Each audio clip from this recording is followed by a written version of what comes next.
Welcome to another episode of the GayBarchives show, where we explore gay history one bar at a time. I'm your host, Art Smith, and today we'll be joined by Charles Horton, who is the owner of Fort Lauderdale's Lit and LeBoy. So welcome to the show, Charles. Well, thank you very much. It's glad to be here. I've been looking forward to this. As have I.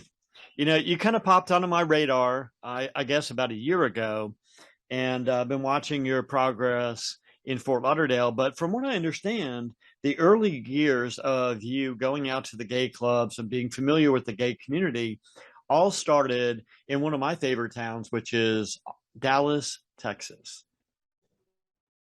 Absolutely. So, you'd asked about my first memorable bar experience. So I met a older guy, as younger guys do, I guess, that became my best friend. He kind of showed me around the Dallas area, became my dinner buddy, etc. But the first bar he took me to was Throckmorton Mining Company, or TMC at the time, and different location and really a different bar now. But when you would go into the memorable thing for me was that when you would go into the bathroom, there were big troughs, and people would be in them wanting to get peed on. So as an 18-year-old new to the gay scene, that was very uncomfortable, and I learned to hold my bladder a lot. So other than that experience in the restroom, what was TMC like? What was your impression of it when you first walked in there? Very crowded bar, at least when we went. A lot of people with their shirts off, and it was definitely a more, bear type environment. A lot of larger guys, hairy, but good music. I enjoyed the music. I've always been into twinks, so wasn't my type of guy. Even when you were 18, huh? Well, I liked my own age then, and my first lover was same age. Second lover was basically same age, and then third lover that I was with 17 years was 4 years younger than me. We met when I was probably 30, and he was 26. But now I've kept to the younger age, and I've been dating a 21-year-old for three months now. Yeah, and I had the pleasure of meeting him when I was in Fort Lauderdale last time, and he seems to be a great guy. So, he is, and his maturity is a lot more than most 21-year-olds, and that's really making it work well. Yeah, it's been kind of the same way for me. My first boyfriend when I was in high school was about 6 years younger than me. Okay. Not a big difference at that time. But then as I moved forward, the next serious boyfriend was about 4 years younger than me. Okay. And the next one after that, I think, was about 11 years younger than me. So the spread kept getting bigger. And the last serious relationship I had, I was actually 3 days older than his mother. So I can understand exactly where you're coming from. Now, you were mentioning TMC in Dallas, and the setup in Dallas reminds me a lot of Fort Lauderdale, or Wilton Manors, I guess. But actually, it's the other way around. The Wilton Manors area reminds me a lot of the way the Dallas bars and community were set up. You have one area there where TMC was a little bit off the beaten path, about a block and a half, I think, away from the rest of the bars. But you could easily take a shuttle bus, which they used to offer. I think Caven used to do that because they owned almost all the bars there at the time. But Right. There used to be a shuttle bus that would take you from TMC back around to JR's and Village Station and all those bars. So you could easily go from one to the other without any difficulty. And that was quite an exciting area to be in that neighborhood and be able to experience all kinds of gay life. Was that kind of shocking to you at 18, 19 years old to go there in Cedar Springs and suddenly be surrounded by a gay community? It was, and for most of my life, I was busy with businesses, growing businesses. I hardly ever went out for the first 10 years of my life in my 20s. I didn't have really friends that didn't work for me. So I was busy running a company and making my dreams come true. So I kind of laugh now that, here I am, 54 years old. A year ago, I moved here to be with a friend of mine who is a stripper, and he would stay with me when he was in Dallas, and he would kind of do the circuit around the country and dance a few months here and dance a few months there. So I came here to be around him, and then I'm hanging out with all 20, 21-year-olds, and I'm kind of laughing that I lived my 50s when I was in my 20s, and now that I'm in my 50s, I'm living my 20s. Well, good for you. And it's all in the way you feel. I mean, I've met you, I know how you are, and you definitely have that kind of youthful joie de vivre, that energy that you really enjoy being in the club scene and socializing with people and being around, people that have good energy. So it's a good business for you to be in, I think. It is, and I that's what I enjoy about the club business is learning about my customers, getting to know my dancers, and I'm just social. I'm social in the club. I've made so many friends that I go out with and have dinners with, and then I have pool parties, and it's been a very different life for me. I went when I lived in Dallas. Again, I was working so much, I never went out to gay bars. I actually went out to the bars in New Orleans once or twice a year. And that was more than I went out in the clubs in Dallas, just because I love New Orleans so much. And I loved getting a hotel room and being able to not drive when I'm drunk. But now when I go to Dallas, I stay at the Melrose, and same situation. I can go out and have fun. If I had too much to drink, I'm not worried about driving. Yeah, and you mentioned strippers there, but I know for a fact that one of the bars that you own in Wilton Manors is very much not a stripper bar. It's right there on the strip. It's on the drive, and it's surrounded by many other bars. I think one of the members of my GayBarchives group put a post up the other day that within 2 miles, a 2-mile radius of Georgie's Alibi, there are 24 or 25 gay establishments that serve alcoholic beverages. Yep. Which is an anomaly, especially in this day and age. I mean, there are not many places in the country you can go and be surrounded by that many options to go out as a gay man or woman and have a cocktail and hang out with friends and be in a safe environment. And I that wonder bar, what that count is in Dallas now that you mention it. That bar on the drive is called Lit, L-I-T. Was that the name of the bar when you bought it? It was. So my concept in buying bars is, for the most part, not to change anything, not to change the staff, not to change the concept, fix what's broken if anything's broken, and keep what's working in place. So, Lit doesn't want strippers there. It's a very different vibe.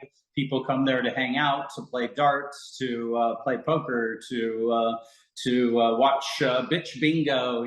So we have a lot of different types of entertainments in place, but then outside you have cornhole, you have lots of games. We sponsor sports teams. So it's a very different vibe, and there's just not a lot of desire to have, strip bars or twinks integrated. For some of the larger events, we would have like a porn star walking around in their skivvies, passing out drinks, and they made good money and did good enough. But I hear over and over from the customers, please don't turn this into another strip bar. Right. And I've been to Lit. It's a really cool little bar. It kind of reminds me, I don't know why, because it's not Wilton Manors. For those people who have not been there and have only, associated with Fort Lauderdale, Wilton Manors is not on the beach. Wilton Manors is just slightly removed, but it has that feeling of a beach bar. The one side there, when you go in, this big open room with, a huge entrance into the bar. I mean, a big wide opening. You just walk right in. It's almost like being outside in a cabana or something. Very open, very bright, very colorful. A very mixed group of clientele. It's not like everybody looks like an 18-year-old blonde or, a 42-year-old bear. There is a mixture of all kinds of people that go to that bar. And there is, and the other thing that I really like about it, and this comes from the customers, is the customers like to mix it up and mix groups up. So if you have, this one click here and this one click there, many of my customers are trying to introduce and get you to know other people, and it's really a social environment. You hardly ever see anybody sitting around alone. People come up and meet them and greet them. There's one of my favorite customers is a 74-year-old lesbian, and she's fantastic. Whenever I come in, she comes and sits with me, and she just loves the environment at Lit. Yeah, and it is cool to have all those different types of kind of sports and games options there. I've seen people playing Jenga or whatever out there and doing different kinds of interactive activities instead of just sitting there, drinking at the table and talking to each other. They're actually doing stuff and being entertained by themselves and by the people around them. So it's a really cool place.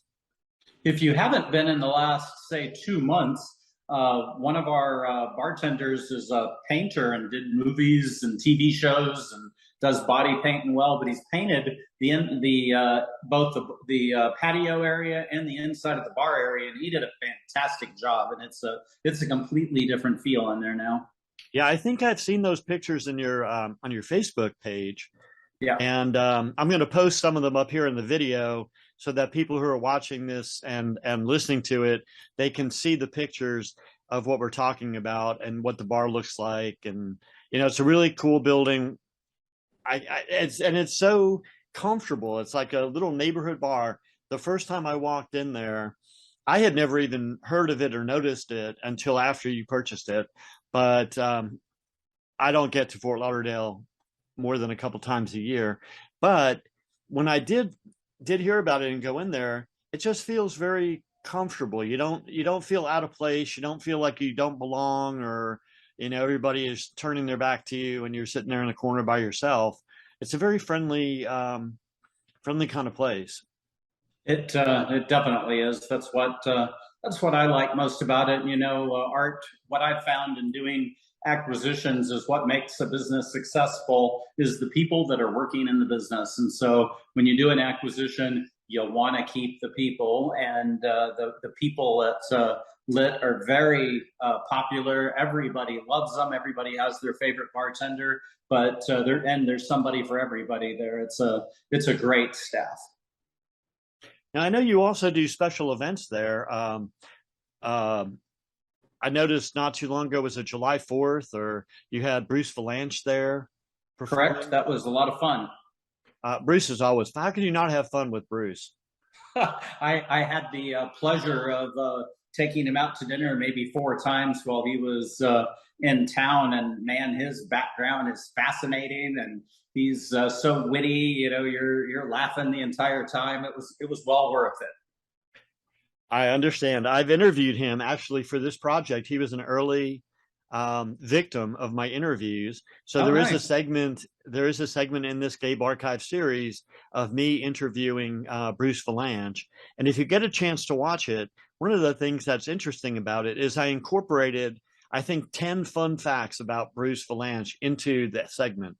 Okay. So, for instance, he held, I don't know if he still holds it, a Guinness World Book record for walking sideways at one point in time. I did not know that. He walked like 1.5 miles sideways in Chicago.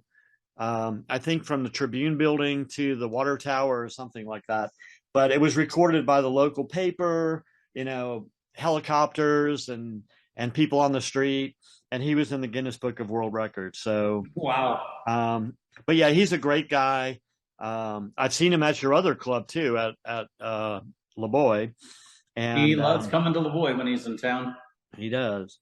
So Lit is kind of a staple that is frequented by the people in the neighborhood, by the local Fort Lauderdale and Wilton Manors crowd, all ages, people from 21 up to probably 121. Whoever wants to come in, have a drink, watch something on one of the TV screens, talk to the people next to them, engage in some sort of an activity, game or something. And it keeps pretty level, keeps everything going all year long. But not too far away, maybe a mile or so from there, just on the fringe of Wilton Manors, you purchased another bar called LeBoy. LeBoy, and it's actually about 2 miles away, and it is in Fort Lauderdale. It's not in Wilton Manors. Yeah, it's just outside of Wilton Manors. Great little club, not surrounded by any other clubs really. It's kind of on its own little island there, but it is very well known. I think for a long time, people have been aware of LeBoy as a place to go for go-go dancers and a lot of fun. And it's got a big old patio out back, which is great when we're not in rainy season. It'll be covered again soon, so even in rainy season, you can go outside. Yeah, I've been out there before when it rained, and I think Chris Whited was bartending back there, and he goes into a panic, moving the giant umbrellas together so you can kind of be in a dry spot. Right. But we've always had a great time there. And so speaking of go-go boys, this bar is like the polar opposite of what Lit is designed for. LeBoy is a showcase for go-go boys, male strippers, whatever you want to call them. And your concept is to have kind of a variety of dancers. You don't want them all to look like a skinny blonde boy. So you have a variety of people there. Correct. When I first bought the bar, there was one type of dancer. I guess the previous hiring manager wanted to hire people that was basically his type. But yeah, we're still going to be more of a younger twink type of bar. But we've been basically adding to the mix to have some amount of muscle in there. You know, we had Malik Delgado in there several nights when we first opened. He was very popular. So we try to keep it to, you know, it's mostly a group of gay guys, where other clubs are mostly, you know, straight muscle guys who you interviewed a couple of episodes ago. And we all kind of have our own niche, but I think at least both us and this other bar kind of want to have a little bit more diversity, so there's, you know, someone for everyone.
So when did you purchase LeBoy?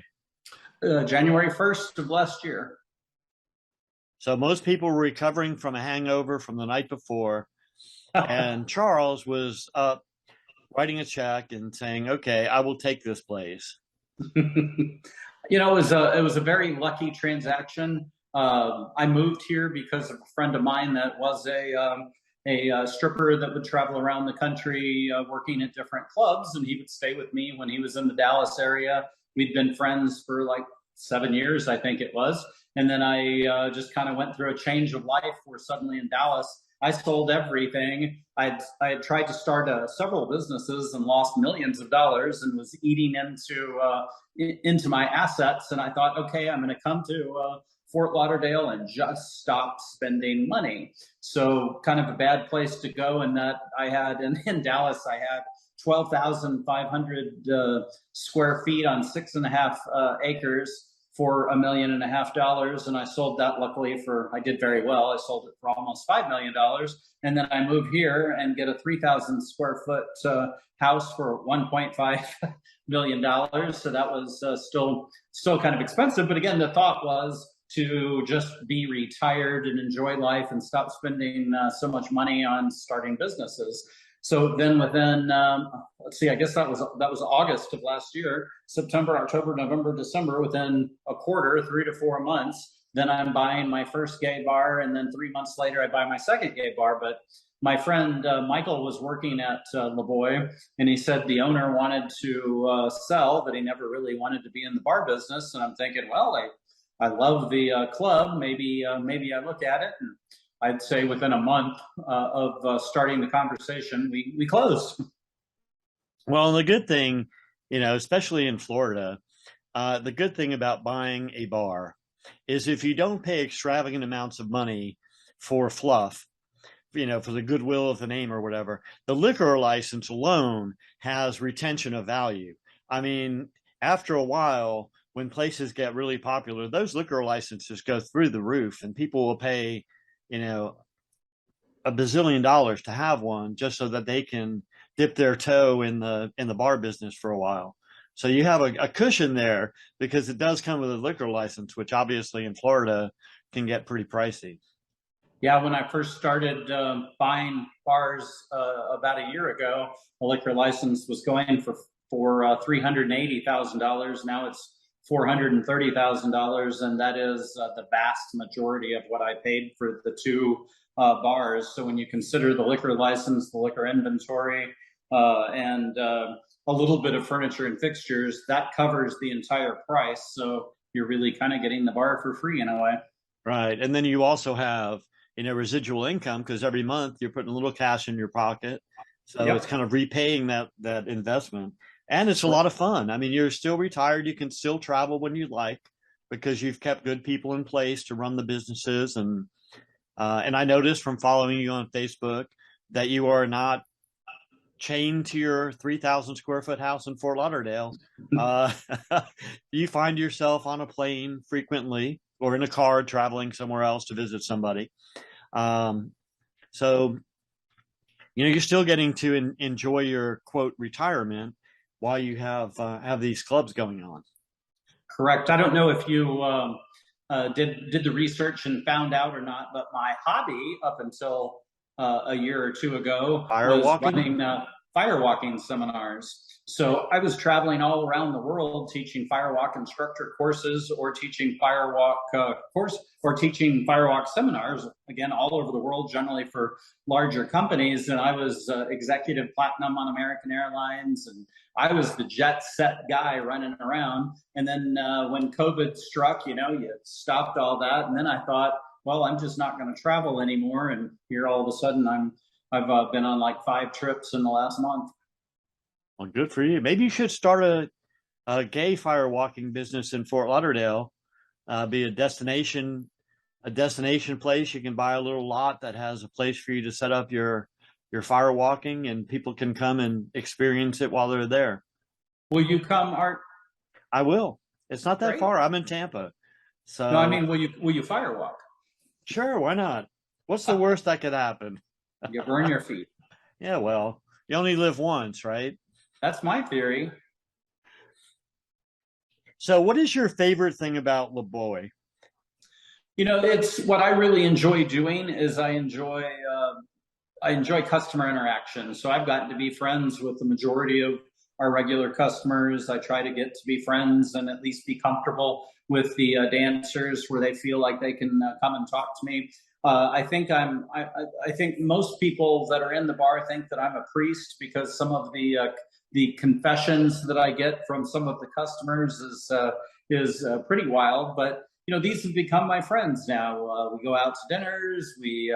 We're talking about. I haven't traveled with any of them yet, but we have plans to travel around the world with several of the customers, and that's what I really enjoy. Going in and like I hope our customers feel, just like everybody knows me, everybody hugs me. I can sit and go from customer to customer and find out what's going on with them and their lives.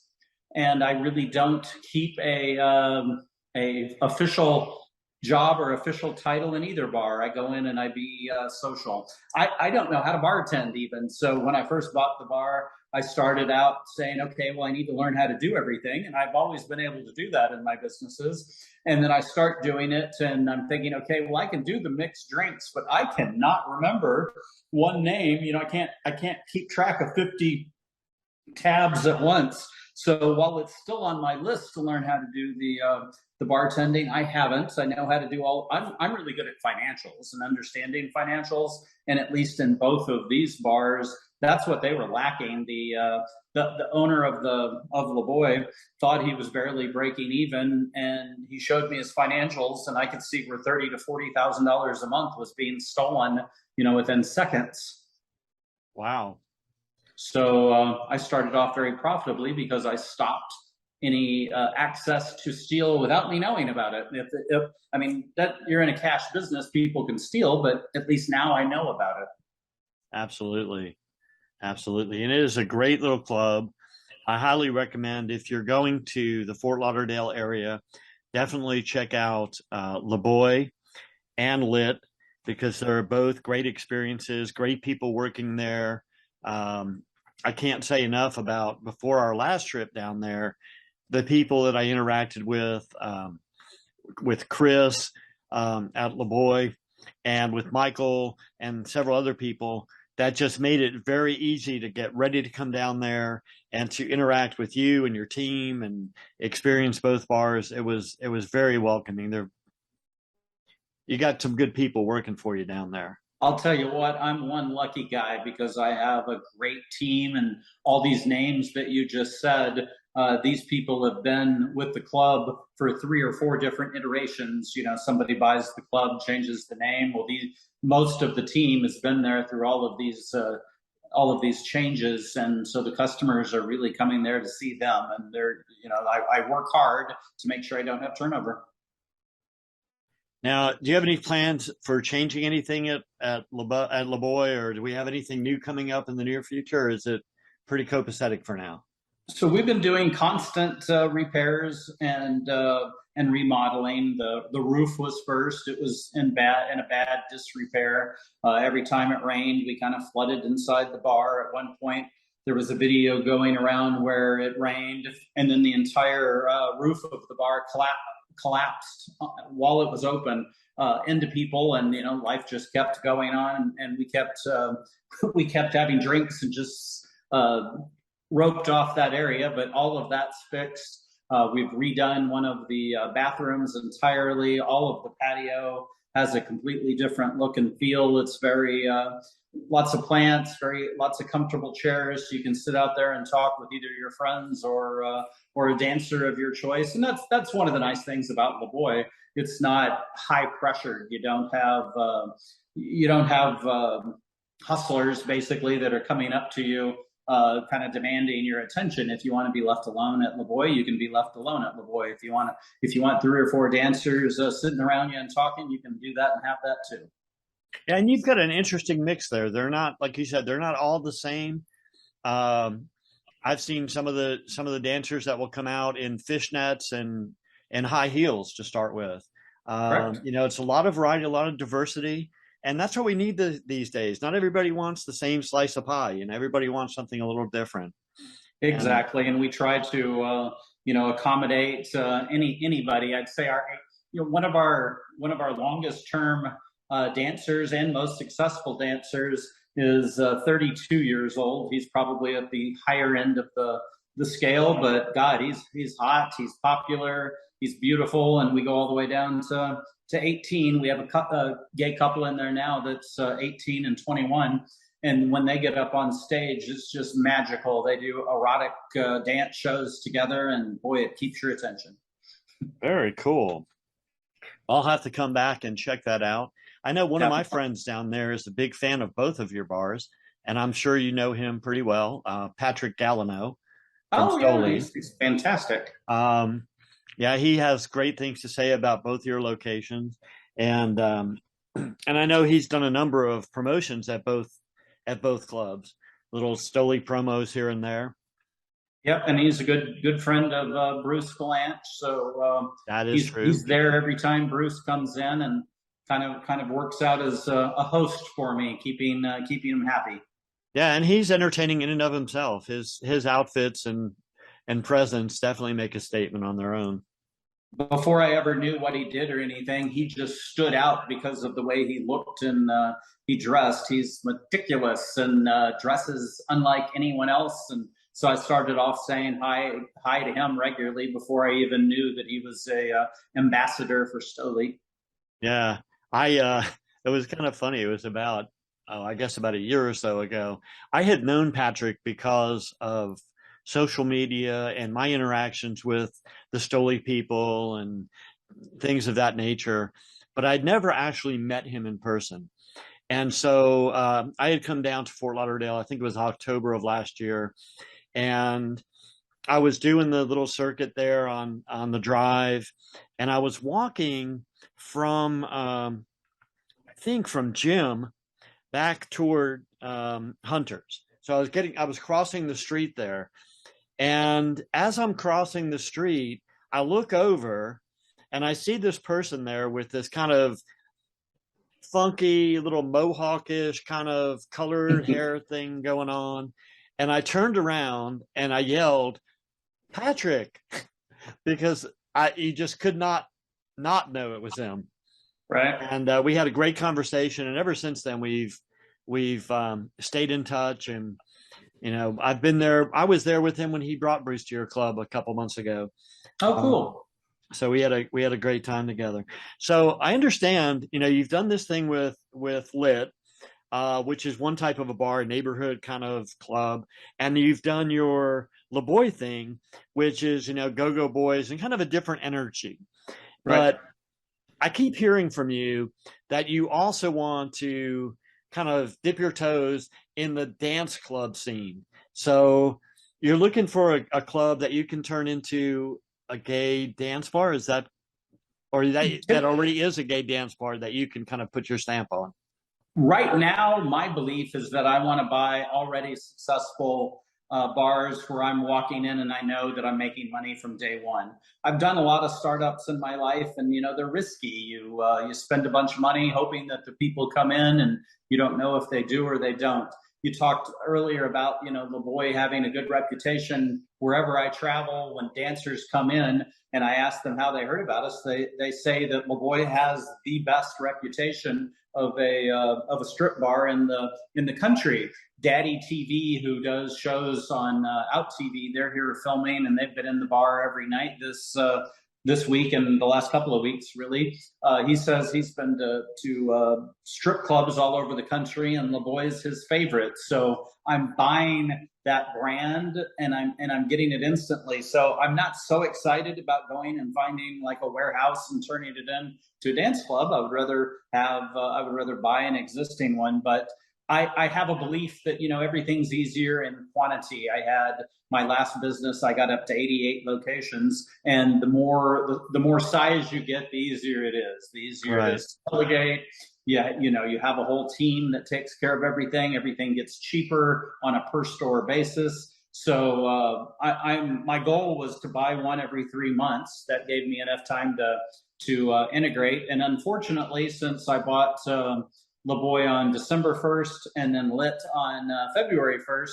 It's been a little while. I've made a lot of offers, and none have got accepted yet. So I kind of want the same price structure from the first two bars that I bought, and some of the other bars, don't want to sell at that price structure. So right now it's going a little slower. But yes, having a dance club is definitely in my eyes. You mentioned Caven Enterprises, and that's really what I want to do. I want to replicate Caven Enterprises. I want us to own a bunch of bars and just be a conglomerate bar business. Yeah, I think that's pretty cool. In the course of my research for GayBarchives, I've stumbled across a few that have had similar success. Caven is probably at the top of the chain. I think in their lifespan, they've owned something like 50 or 55 gay bars in multiple cities and states, most of them in Texas, but they did branch out. They had, I think they had a club or two in Miami. They had a couple in Atlanta, Washington, D.C., Jacksonville, Florida, Tampa. They've been in a number of different cities, but mostly focused on Texas. And they're still in business 50 or 60 years later. I think they started in the 60s, so they're coming up close to 60 years, I think, or 55.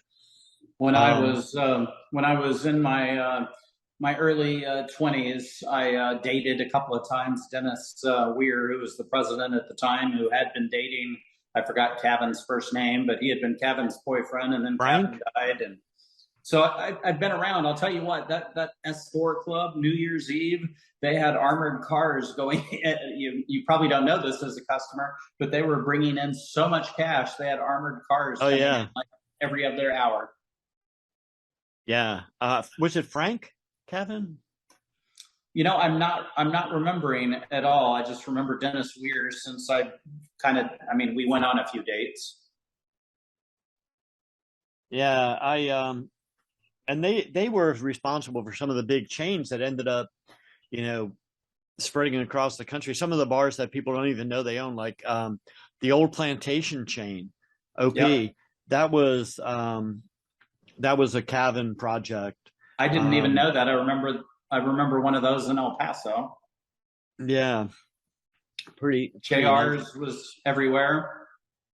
And then there was also, and they had a lot of mining companies. Yep. They had Tarrant County Mining Company and San Antonio Mining Company and Montrose Mining Company and Throckmorton Mining Company. So on the dance club scene in do you want that to be in Wilton Manors preferably? Are you trying to stay in that area if you can? I don't really care. And I don't even know what this area is called, but there's a popular area of warehouses and bars that's kind of like, if you were to do a triangle from Lit to LeBoy, it would be at the other side of it, but it's still like probably 2 miles from Wilton Manors. There's some promising clubs there. It's not all gay, and I personally, I don't like Lit isn't all gay. There's a lot of straight people that are there. We have a lot of straight women that come into LeBoy, so I don't need a club to be all gay. But I really like it to be existing, have ongoing, have a financial track record that I'm buying. So do you have in mind something the size of, say, Hunter's, or something more the size of the Manor? I honestly would really like to buy most of the bars in Wilton Manors. All of them. And again, just create a Caven Enterprises. This probably isn't too popular with customers, but drink. There's really a drink war that's going on here. It's not as bad as it has been, but it's not uncommon to see 5-for-1 drink specials, and all of that just is horrible for bars to make. That's crazy. So Lit never participated in that. LeBoy doesn't participate that, but our drinks are still dirt cheap. A vodka drink is going to be $5, $6, $7, $8 at most places in the Wilton Manors area. Yet you go to Miami and you're probably paying $18 to $20 for that same drink. Right. But once you buy all the clubs in Wilton Manors, are you going to change the name to Horton Manors? No, I'll probably always keep the clubs the same. I mean, keep them the names that they are. Yeah, you were talking about drink specials, and that's crazy. I don't even know why people try to do that anymore. I remember when No I was sense first coming out to the whatsoever. clubs in the late 70s, early 80s, and they would do that a lot. A lot of bars would have 25-cent drink night. And, when I was 18 years old, 20 years old, whatever, and you could drink then, that was one thing. But today, with all the DUIs and all the other stuff that goes on, I don't know why anybody in their right mind would want a 5-for-1 drink special, because that means basically you're obligated to drink five probably very crappy drinks made with rot gut alcohol from the well Right. and end up being sick the next day. Why not buy one or two, decent cocktails and enjoy your evening and be able to remember it the next day? Exactly. And not risk yours or somebody else's life driving while under the influence. Absolutely. Well, we are so glad that you moved into the Fort Lauderdale scene and kind of skipped over from the financial market area into the bar scene. I'm looking forward to seeing what you have up your sleeve next, what you stumble across that you can put your stamp on and bring in under your umbrella. Because I know Fort Lauderdale, as I said earlier, within a couple mile radius of the center of Wilton Manors, right where Georgie's Alibi is, within 2 mile radius of that point, there's something like 25 bars and alcoholic beverage establishments that cater to or accept the gay community.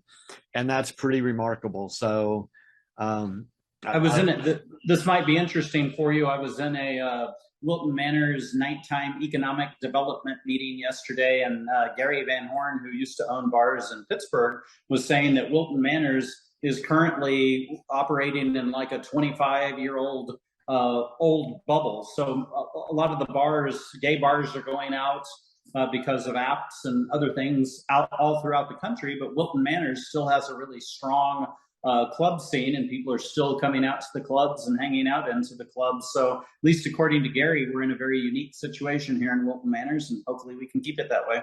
Well, and I can tell you from my own experience, I've interviewed over 100 people so far for this GayBarchives project, and a number of them owned gay clubs in other cities or operated large gay clubs in other cities, or were somehow an integral part of the gay fabric of big metropolitan areas. And many of them have moved to Fort Lauderdale, specifically to the Wilton Manors area, because they love the vibe, they love the energy, they love the community there. One guy who was famous for being the club kid photographer from Limelight, did all those really good studio quality prints of the Limelight club kids and the club scene in New York back, in the 90s. Michael Fazakerly, he moved down there. Rick Carlin, who was a 30-plus year journalist in the gay media in Chicago and, frequented all the clubs up there. He's moved down to Fort Lauderdale. Geez, there's so many of them that I've talked to and interviewed in the course of this project. Alan Kachin, who owned one of the iconic dance clubs in Philadelphia called Equus, and then later moved to Fort Lauderdale. He opened Ombre in Miami, and the Fort Lauderdale Eagle in Fort Lauderdale. He still lives down there. So there's a lot of people from different parts of the country that have found Wilton Manors to be a magnet for gay community, and so you're in a good spot there too if you decide to continue with gay bars. That's sure my goal. And again, it doesn't have to be gay bars. That's not As completely long as gay. they're friendly, as long Yeah. that's the general trend these days. As long as you're comfortable there, not everything has to be labeled gay. You don't only shop at gay grocery stores. I mean, you don't right? You don't only eat at gay restaurants. So it's getting And to be a little bit more more popular, but we still need the gay bars so that our community can kind of get together and know that they have places to meet up. And I'm really glad that you're doing that. So thank you so much for that and for taking the time to tell us some of your stories about the bars that you've been involved with. I'm loving the business, and this has been a lot of fun with you. Well, thank you. That concludes another episode of the GayBarchives Show. For more information about this episode or to find more episodes, visit gaybarchives.com.